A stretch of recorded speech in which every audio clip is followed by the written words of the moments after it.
Mr. President,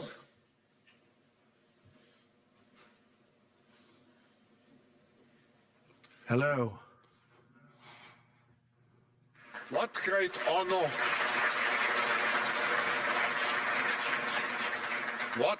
honor, and pleasure to welcome you back to the Davos community.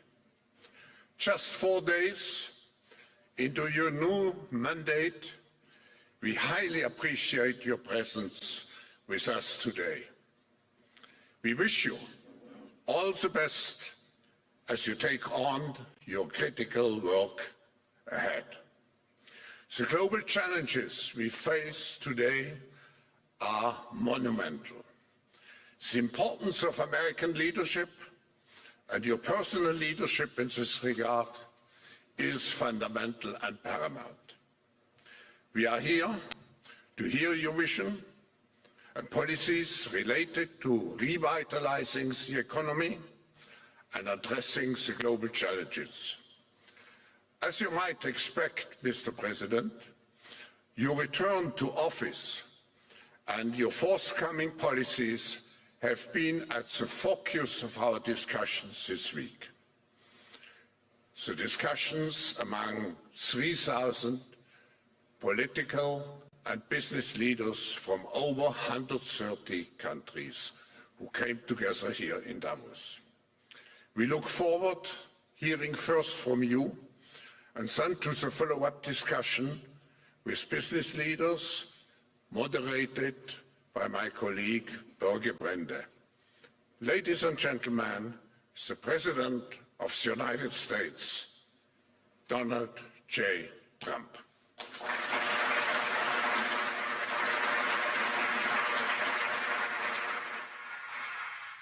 Well, thank you very much, Klaus, and hello to everyone in beautiful Davos.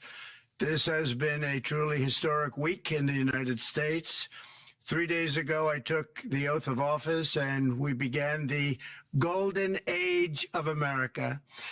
The recent presidential election was won by millions of votes, and all 7, every one of them, all 7 swing states. It was a massive mandate from the American people like hasn't been seen in many years, and some of the political pundits, even some of my so-called enemies, said it was the most consequential election victory in 129 years. That's quite nice. What the world has witnessed in the past 72 hours is nothing less than a revolution of common sense.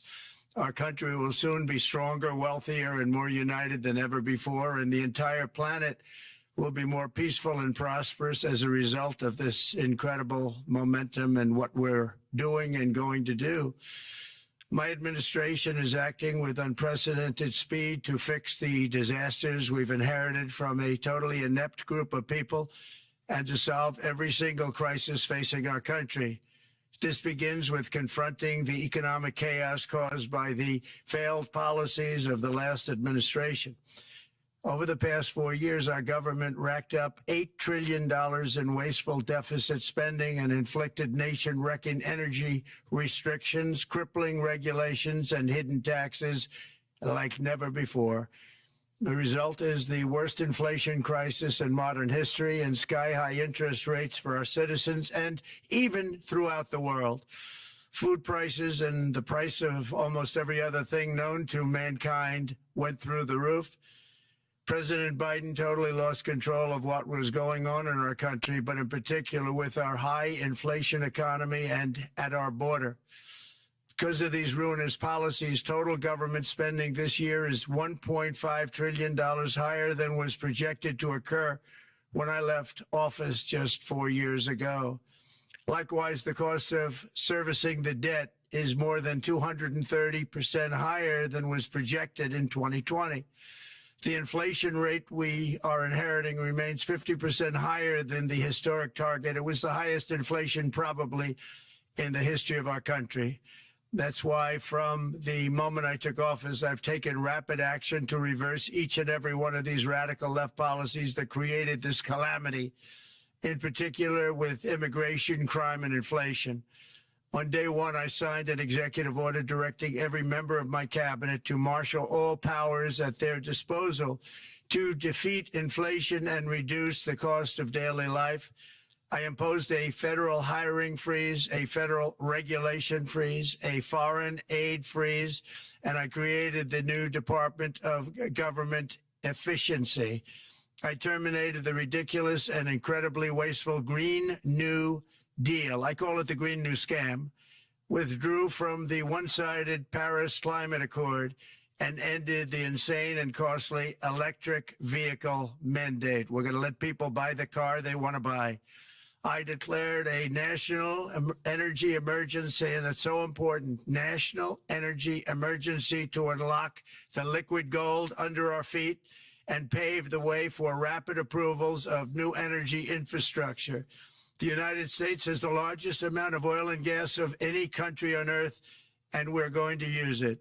Not only will this reduce the cost of virtually all goods and services, it'll make the United States a manufacturing superpower and the world capital of artificial intelligence and crypto. My administration has also begun the largest deregulation campaign in history, far exceeding even the record-setting efforts of my last term. In total, the Biden administration imposed $50,000 in additional regulatory costs on the average American household over the last 4 years. I have promised to eliminate 10 old regulations for every new regulation, which will soon put many thousands of dollars back in the pockets of American families.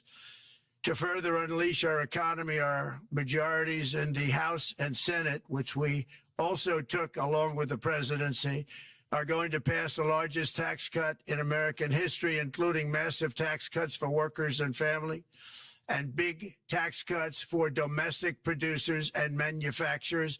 And we're working with the Democrats on getting an extension of the original Trump tax cuts, as you probably know, by just reading any paper. My message to every business in the world is very simple. Come make your product in America, and we will give you among the lowest taxes of any nation on earth. We're bringing them down very substantially, even from the original Trump tax cuts. But if you don't make your product in America, which is your prerogative, then very simply you will have to pay a tariff, differing amounts, but a tariff which will direct hundreds of billions of dollars and even trillions of dollars into our treasury to strengthen our economy and pay down debt. Under the Trump administration, there will be no better place on earth to create jobs, build factories, or grow a company than right here in the good old USA. Already Americans' economic, you can see this, I think, maybe even in your wonderful, wonderful room that you're all gathered together, so many of my friends, but Americans, the economic confidence is soaring like we haven't seen in many, many decades, maybe not at all. Upon my election, it was just announced that small business optimism skyrocketed by 41 points in a single month. That's the highest ever. There's never been anything like that. SoftBank has announced between a $100 and $200 billion investment in the U.S. economy because of the election result. And just 2 days ago, Oracle, SoftBank, and OpenAI announced a $500 billion investment in AI infrastructure. Other companies likewise have announced billions and billions and billions, adding up to trillions of investment in America, in the United States. And it's also reported today in the papers that Saudi Arabia will be investing at least $600 billion in America. But I'll be asking the Crown Prince, who's a fantastic guy, to round it out to around $1 trillion. I think they'll do that because we've been very good to them. And I'm also going to ask Saudi Arabia and OPEC to bring down the cost of oil. You got to bring it down, which, frankly, I'm surprised they didn't do before the election. That didn't show a lot of love by them not doing it. I was a little surprised by that.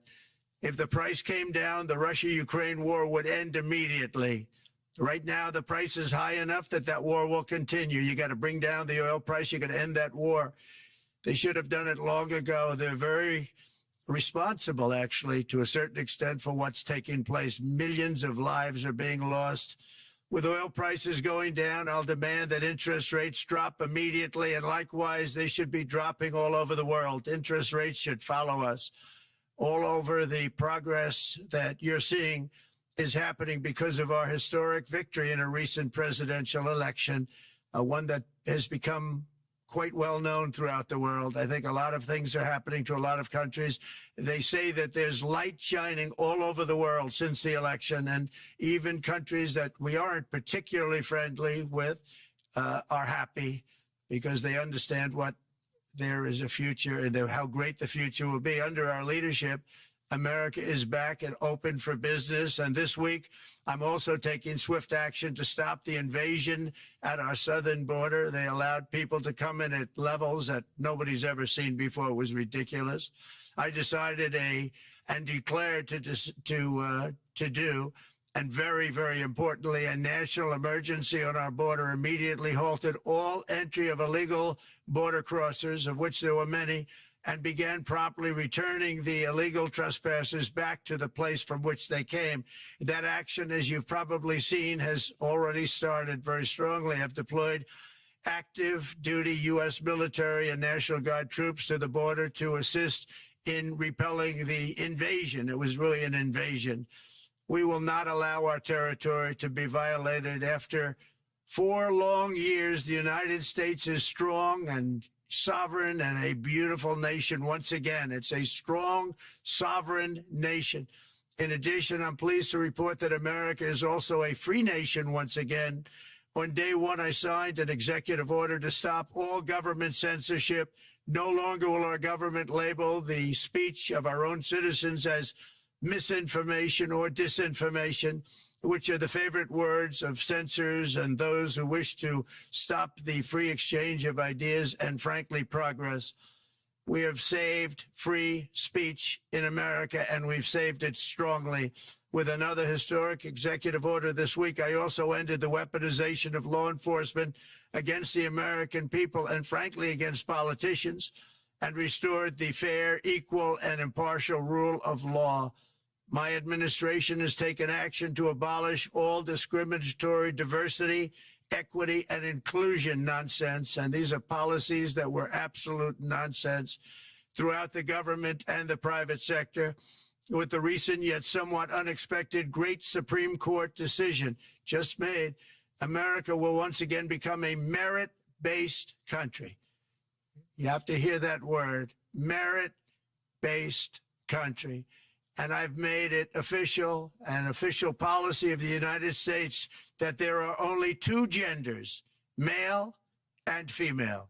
And we will have no men participating in women's sports, and transgender operations, which became the rage, will occur very rarely. Finally, as we restore common sense in America, we're moving quickly to bring back strength and peace and stability abroad. I'm also going to ask all NATO nations to increase defense spending to 5% of GDP, which is what it should have been years ago. It was only at 2%, and most nations didn't pay until I came along. I insisted that they pay, and they did, because the United States was really paying the difference at that time, and it was unfair to the United States. But many, many things have been unfair for many years to the United States.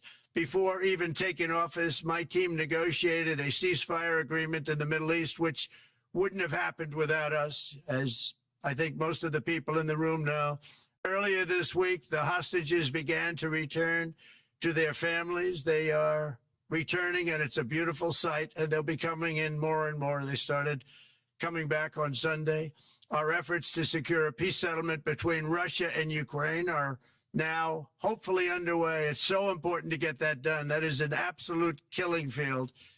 Millions of soldiers are being killed. Nobody's seen anything like it since World War II.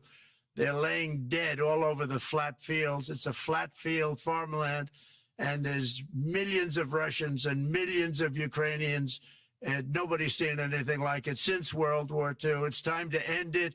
And here in America, we have big events coming up. Next year, we have the 250th anniversary of America's founding. I'm so honored to be president during that. That's been a big event. They've been talking about it for 10 years. We also have the World Cup, and I understand Gianni's in the room. Infantino, he was very instrumental in helping us get it. He's there with you someplace, I think, and I want to thank him for that. And then we have the Olympics coming up, which I was instrumental in getting also in my first term. And who would have known that by skipping a term, I would get the Olympics? I was upset. I said, you know, I got the Olympics to come and I won't be president. But it turned out through a stroke of luck, or whatever you might call it, that I'm going to be president during the World Cup and the Olympics and the 250th anniversary. So that's going to be three big events. And we've accomplished more in less than 4 days. We have really been working 4 days than other administrations have accomplished in 4 years. And we're just getting started. It's really an amazing thing to see. And the spirit and the light over our country has been incredible. Under the last administration, our nation has suffered greatly, but we're going to bring it back and make it greater, bigger, stronger, better than ever before.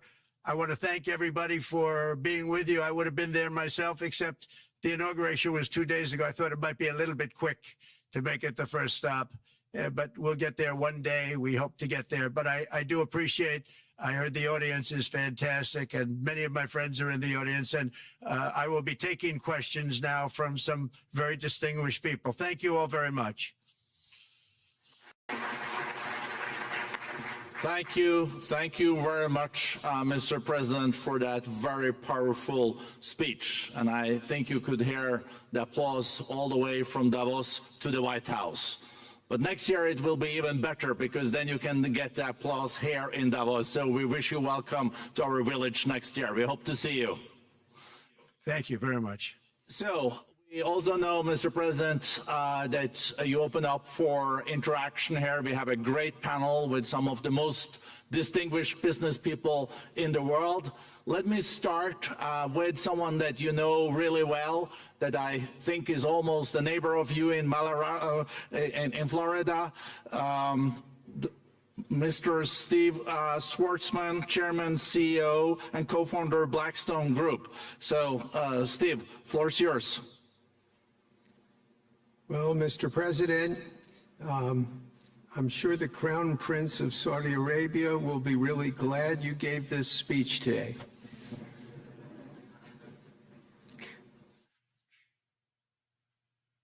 You've had the busiest 4 days that anybody can imagine, and congratulations for that. My question is about some of the things I've observed here at Davos. It's a terrific forum. I've met lots of people, as usual. I think I've been here 30 years. And a lot of the European business people have expressed enormous frustration with the regulatory regime in the EU. And they attribute slower growth rates here because of the numerous factors, but especially because of regulations.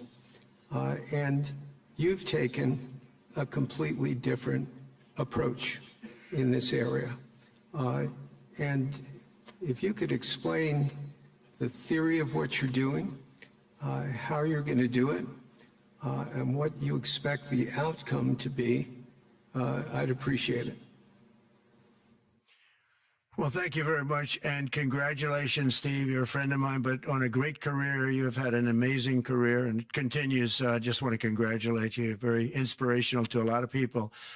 I want to talk about the EU, because you mentioned specifically that I've also had a lot of friends and leaders of countries. I've gotten to know them all my first term and a little bit during this period of 4 years, and know them well, like them a lot, but they're very frustrated because of the time everything seems to take to get approved, environmental impact statements for things that you shouldn't even have to do that, and many, many other ways that it takes.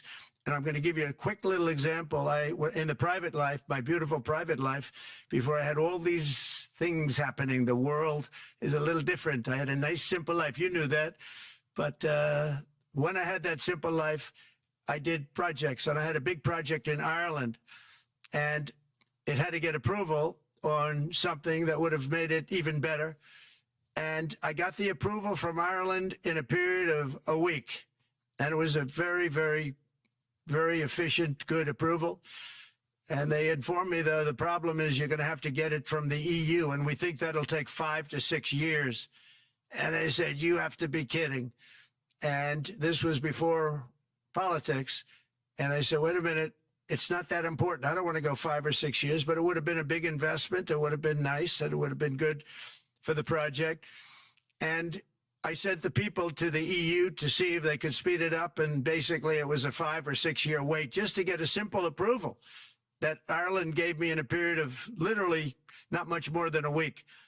And I realized right then, that was the first time I really was involved with the EU, but I realized right then that's a problem. And I didn't even bother applying to do it. Or if I did, I pulled it very quickly. I have to be very accurate because I don't want to be criticized. He did apply, actually. No, I want to be very accurate. So I don't think I did, but if I did, I pulled it very quickly. It was just something you couldn't wait 5 years or 6 years to get an approval. So a lot of, in a very big business sense, a lot of people are claiming that's the problem. From the standpoint of America, the EU treats us very, very unfairly, very badly. They have a large tax that we know about, and a VAT tax, and it's a very substantial one. They don't take essentially don't take our farm products, and they don't take our cars, yet they send cars to us by the millions. They put tariffs on things that we want to do. Like, for instance, I think they actually, in terms of, these are non-economic or non-monetary tariffs, and those are very bad. And they make it very difficult to bring products into Europe, and yet they expect to be selling, and they do sell their products in the United States. So we have, hundreds of billions of dollars of deficits with the EU, and nobody's happy with it, and we're going to do something about it, but nobody's happy with it. So I think the EU has to speed up their process. Friends of mine that are in some of the nations within the EU, great people, they want to be able to compete better, and you can't compete when you can't go through the approval process fast. There's no reason why it can't go faster. So, I'm trying to be constructive because I love Europe. I love the countries of Europe, but the process is a very cumbersome one. And they do treat the United States of America very, very unfairly with the VAT taxes and all of the other taxes they impose. One other, just to finish up, I got a call from the head of a major airline, one of the biggest airlines in the world, and he said, sir, could you help us? What? Landing in Europe is brutal. They charge us fees for everything, and it's so unfair. I said, how does it compare to China? He said, it's much worse. And the other thing, as you know, they took court cases with Apple, and they supposedly won a case that most people didn't think was much of a case. They won 15 or 16 billion from Apple. They won billions from Google. I think they're after Facebook for billions and billions. These are American companies, whether you like them or not. They're American companies, and they shouldn't be doing that. And that's, as far as I'm concerned, it's a form of taxation. So we have some very big complaints with the EU. Thank you. Thank you very much, Mr. President. We'll now go to one of your friends in the EU, Patrick Pouyanné. He's the chairman and CEO of Total Energies. I guess you have a question ready, Patrick, for the president. Mr. President, as we understand, energy is at the top of your agenda, and it's an honor for me to represent the energy industry tonight. In this panel, Total Energies is indeed the fourth largest oil and gas and electricity company in the world. I will not ask you a question about the oil price. It's quite clear what you expect from us. I will go to gas more. And our company is the largest #1 exporter LNG from the US company. We are a strong contributor to, and we invest in a mammoth LNG projects in Texas, $20 billion. It's far from 200, but it's $20 billion. And we contribute with that to security of supply to Europe, as we export this LNG to Europe. Some experts fear that if there are too many projects developed in the US on LNG, this could have an inflationary impact on the US domestic gas price. And they recommend a pause on these projects. I would ask you the following question. What are your views about such a pause on investments on LNG in the US? What would happen if you would observe an increased domestic gas price because of these exports? And final question, which is important for Europe, would you agree to guarantee security of supplies of US LNG to Europe? Well, on the last part of your question, yes, I would. I would make sure that you get it. If we make a deal, we make a deal, you'll get it. Because a lot of people do have that problem. They make a deal and then it can't get supplied because of war-type problems and other problems. So we would absolutely do that. LNG is very interesting because when I took office for the first term, one of the first things I looked at was there were two very massive plants in Louisiana, a state that has been very good to me, won it by many, many points. And I felt strongly indebted to it, actually. And they said there are two plants that have been under environmental consideration for more than 10 years. And they were costing, as you say, you know how expensive those plants are, but they were costing like 12 billion and I think 14 or 15 billion, but they couldn't get their permits. They were in review for years, many, many years, like a decade or more. And I said, so ridiculous. I know so much about that because in the construction industry, I had to go through it too, but I got good at it after a while. But I saw the projects, and you're talking about a total investment of 25 to $30 billion, and it looked like it was going to end. They couldn't get their permits, and I got them done in less than a week. It was done, completed. In fact, when they called them to announce that it was done, the countries, largely countries, Japan was involved and another country and some very big investors, they couldn't believe it. They actually couldn't believe it. And I said, one favor, don't pay any consultants, because the only one that got it done was me. I got it done because it was the right thing to do for the U.S. and for the world, but the consultants had nothing to do with it. You know, the consultants go in and they say, give us millions of dollars because Trump did it. Nobody called me about it. I just heard it was a problem for years. And I got it done because it was the right thing to do for the U.S. and the right thing to do for beyond. It had to do with energy, very important. So I think it's very important. I think I disagree with one. I think the more that you do, the lower the price is going to go. And what I'd like to see is rapid approvals. We're going to give very rapid approvals in the United States, like with the AI plants, talking to many people want to build them. That's going to be a very big thing. We're going to build electric generating facilities. They are going to build. I'm going to get them the approval. Under emergency declaration, I can get the approvals done myself without having to go through years of waiting. And the big problem is we need double the energy we currently have in the United States. Can you imagine? For AI to really be as big as we want to have it, because it's a very competitive, it'll be very competitive with China and others. So I'm going to give emergency declarations so that they can start building them almost immediately. And I think it was largely my idea because nobody thought this was possible. It wasn't that they were not smart, because they're the smartest. But I told them that what I want you to do is build your electric generating plant right next to your plant as a separate building connected. And they said, wow, you're kidding. And I said, no, I'm not kidding. You don't have to hook into the grid, which is old and, could be taken out. If it's taken out, they wouldn't have any way to get any electricity. So we are going to allow them to go on a very rapid basis to build their plant, build the electric generating plant. They can fuel it with anything they want, and they may have coal as a backup, good, clean coal, If there were a problem with a pipe coming in, as an example, you're going with gas, oil or gas, and a pipe gets blown up or for some reason doesn't work, there are some companies in the U.S. that have coal sitting right by the plant so that if there's an emergency, they can go to that short-term basis and use our very clean coal. So that's something else that a lot of people didn't even know about, but nothing can destroy coal, not the weather, not a bomb, nothing. It might make it a little smaller, might make it a little different shape, but coal is very strong as a backup. It's a great backup to have that facility, and it wouldn't cost much more money.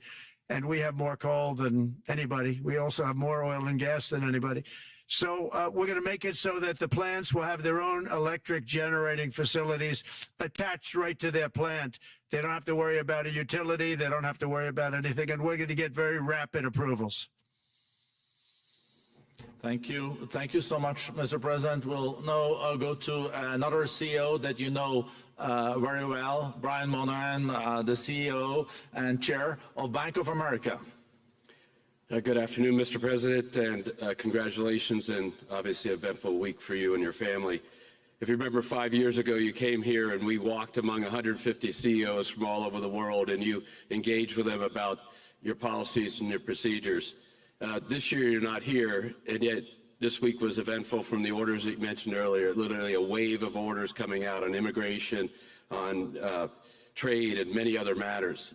And so as a representative of the United States here, we got a lot of questions about what does all this mean and how would the president square this with his clear focus on growth, prosperity, market growth, stock market growth, a good bond market, and bringing down prices. So how do you think about the impact of all these orders and how fast they come out and how you're going to balance them with that scorecard of being successful in both continuing GDP growth, bringing down inflation, and also having a good stock price appreciation for the American citizen? Well, I think it's going to actually bring down inflation. It's going to bring up jobs. We're going to have a lot of jobs. We're going to have a lot of companies moving in. You know, Brian, we're at 21%. It was at 40%, and I got it down to 21%, the corporate tax. And it was actually, if you look at state and city, it was in many cases much higher than 40%. I got it down to 21%. And now we're going to bring it down from 21 to 15% if, there's a big if you make your product in the U.S. So we're going to have the lowest, just about the lowest rate. It'll be, the 21 is on the low side worldwide. The 15 is about as low as it gets. And by far the lowest of a large country, a large, you know, rich, powerful country by far, not even a contest. So we're going to bring it down to 15% if you make your product in the USA. So that's going to create a tremendous buzz. We're also probably going back to the 1 year deduction where we deduct, you know, we did that originally, and that was amazing what the impact that had, the 1 year deduction, which built up over a period of time and then it expires. But we're going to go back to that when we do the renewal of the Trump tax plan. We have to get Democrats to approve it. But, you know, if the Democrats didn't approve it, I don't know how they can survive with about a 45% tax increase, because that's what it would be. And so I think they're going to be, we've been working along with them pretty well. I think it's very hard for a political group to say, let's charge people 45% more. So I think we're in good shape, but we're actually doing a reduction for business and small businesses where you're going to bring it down to 15%, which is really something. And by the way, speaking of you, and you've done a fantastic job, but I hope you start opening your bank to conservatives, because many conservatives complain that the banks are not allowing them to do business within the bank, and that included a place called Bank of America. They don't take conservative business. And I don't know if the regulators mandated that because of Biden or what, but you and Jamie and everybody, I hope you're going to open your banks to conservatives, because what you're doing is wrong. Mr. President, I'll say that your friend Gianni said hello, told me to tell you hello, and we look forward to sponsoring the World Cup when it comes, both this summer for the club and next year. So thank you for getting that for the United States. Thank you very much, Brian. Thank you, Mr. President. We'll now go to Anna Butin. She's the executive chairman of Banco Santander, one of the big European banks, and also in the U.S. So, Anna. Mr. President, congratulations on a historic victory. I believe you don't know me as well as my fellow panelists, so a few words. Santander is one of the largest banks in the world by number of customers, 170 million. That's more than my friend Brian or my friend Jamie have. And those... They fixed the regulation. That's coming, that's coming. That was cheeky. we're a big investor in the United States. We have many million customers, 12,000 employees. We're one of the largest auto lenders, and we recently launched a fully digital bank called Open Bank. We strongly believe banks have a pivotal role in the economy, and we can accelerate growth and help many more customers. That's what we're doing in the United States. So, as Brian pointed out, we very much welcome your focus on deregulation and reducing bureaucracy. So my question is, what are your priorities in this regard, and how fast is this going to happen? Thank you very much. I think it's going to, thank you and congratulations. I know very much about your bank, and you've done a fantastic job. Congratulations.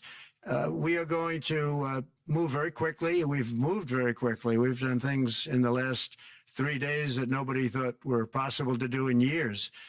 And it's all taking effect. It's going to have a huge impact on the economy, a huge positive impact. Money was being wasted on crazy things. I mean, the Green New Deal was such a total disgrace, how that was perpetrated. And it was conceived of by people that were average students, less than average students, I might add, and never even took a course in energy or the environment. It was just a game. Remember, the world was going to end in 12 years. Remember that? Well, the 12 years has come and gone. It was going to end. It was going to all foam into earth. But, you know, the time has come. These people, and they really scared the Democrats large. I can't say the Republicans. The Republicans maybe could have fought harder to stop it, but it's been a tremendous waste of money. You know, during my 4 years, we had the cleanest air, we had the cleanest water, and yet we had the most productive economy in the history of our country. We had the most productive economy until COVID came. We had the most productive in the history of our country by far, and actually, you can look worldwide. We were beating everybody from China to everybody else. So, and we think we really now, with what we have learned and all of the other things that have taken place, we think we can even far surpass that, actually far surpass it. But we do, one thing we're going to be demanding is we're going to be demanding respect from other nations. Canada, we have a tremendous deficit with Canada. We're not going to have that anymore. We can't do it. I don't know if it's good for them. As you probably know, I say you can always become a state. And if you're a state, we won't have a deficit. We won't have to tariff you, et cetera, et cetera. But Canada has been very tough to deal with over the years. And it's not fair that we should have a $200 billion or $250 billion deficit. We don't need them to make our cars, and they make a lot of them. We don't need their lumber because we have our own forests, et cetera, et cetera. We don't need their oil and gas. We have more than anybody. So, you know, just as an example, with Mexico, we're dealing with Mexico, I think, very well. And we're just, you know, we just want to be treated fairly with other nations, because there's hardly a nation in the world, and I blame this on us, and I blame it on politicians that, for some reason, mostly it's stupidity, but you could also say other reasons, but mostly stupidity. They've allowed other nations to take advantage of the U.S., and we can't allow that to happen anymore. You know, we have debt. It's a very small debt when you compare it to the value of the assets that we have, but we don't want to do that. We want to just have debt be obliterated, and we'll be able to do that fairly rapidly. And a lot of good things are going to happen. And honestly, good things are going to happen for the world, and good things are going to happen for the people that are dealing with us, allies and beyond allies. One thing very important, I really would like to be able to meet with President Putin soon and get that war ended. And that's not from the standpoint of economy or anything else. It's from the standpoint of millions of lives are being wasted. Beautiful young people are being shot in the battlefield. You know, the bullet, very flat land, as I said, and the bullet goes, there's no hiding. And a bullet, the only thing going to stop the bullet is a human body. And you have to see, I've seen pictures of what's taken place. It's a carnage, and we really have to stop that war. That war is horrible. And I'm not talking economy. I'm not talking economics. I'm not talking about natural resource. I'm just talking about There's so many young people being killed in this war, and that's not including the people that have been killed as the cities are being, knocked down building by building. So we really should get that stopped. Likewise, in the Middle East, I think we've made a lot of progress in the Middle East, and I think that's gonna come along pretty well. Thank you. Know that the most consequential relationship in the world is between the U.S. and China. U.S. 28% of the global economy, China close to 20. That's almost half of the global GDP. And we know that you called President Xi Jinping last Friday. We heard that you had a good discussion. How do you see the relationship between the U.S. and China in the next 4 years under your leadership? He called me, but I see it very good. I think that we're going to have a very good relationship. All we want is fairness. We just want a level playing field. We don't want to take advantage. We've been having massive deficits with China. Biden allowed it to get out of hand. He's $1.1 trillion deficit. It's ridiculous. And it's just an unfair relationship.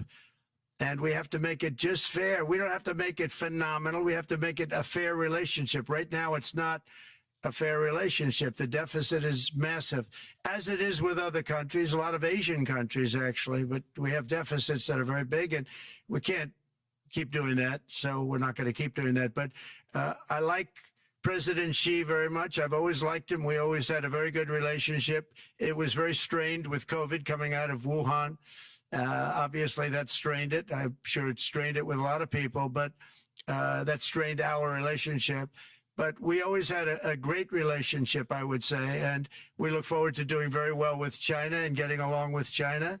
Hopefully, China can help us stop the war with, in particular, Russia, Ukraine, and they have a great deal of power over that situation. And we'll work with them. And I mentioned that during our phone conversation with President Xi, and hopefully we could work together and get that stopped. We'd like to see denuclearization. In fact, with President Putin, prior to an election result, which was frankly ridiculous, we were talking about denuclearization of our two countries, and China would have come along. China has a much smaller, right now, nuclear armament than us, or field than us, but they're going to be catching it at some point over the next 4 or 5 years. And I will tell you that President Putin really liked the idea of cutting way back on nuclear. And I think the rest of the world, we would have gotten them to follow. And China would have come along too. China also liked it. Tremendous amounts of money are being spent on nuclear. And the destructive capability is something that we don't even want to talk about today because you don't want to hear it. It's too depressing. So we want to see if we can denuclearize, and I think that's very possible. And I can tell you that President Putin wanted to do it. He and I wanted to do it. We had a good conversation with China. They would have been involved, and that would have been an unbelievable thing for the planet. Mr. President, when you're back here in Davos next year, will there be then a peace agreement with Ukraine and Russia by then? Well, you're going to have to ask Russia. Ukraine is ready to make a deal. Just so you understand, this is a war that should have never started. If I were president, it would never have started. This is a war that should have never, ever been started. And it wasn't started during there was never even talk about it. I knew that it was the apple of President Putin's eye, but I also knew that there was no way he was going in, and he wasn't going to go in. And then when I was out, bad things happened, bad things were said, a lot of stupidity all around, and you end up with what you have. Now you have all these bombed out cities. They look like demolition sites with many people killed. I think the thing that you'll see about Ukraine is that far more people have died than is being reported. And I've seen that. But far, far more people have died. When you look at a city that's become a demolition site where big buildings have been collapsed by missiles hitting them and everything else, and they say one person was slightly injured. No, many people were killed. Those are big buildings. I was surprised at how that was my business. These are buildings that go 2 and 3 blocks long. They're 20 stories high. They're big, powerful buildings, and they were knocked down. And there were a lot of people in those buildings that announced that 2 people were injured. That's not true. So I think you're going to find that there were many more people killed in Ukraine in the Ukraine war than anybody has any idea. But if you look now, so many of the people being killed are soldiers just facing each other with guns, rifles, and drones, the new form of warfare, drones. And it's a very sad thing to see. And when you see pictures of the fields that I see, nobody wants to see it. You'll never be the same. Thank you very much, Mr. President, on behalf of all the 3,000 participants here in Davos. We really underline that joining us the 3rd day in your presidency, live taking questions here is so appreciated, and we are already ready for receiving you next year in person. So thank you very much, and all the best from Davos. Thank you. Thank you very much. Thank you.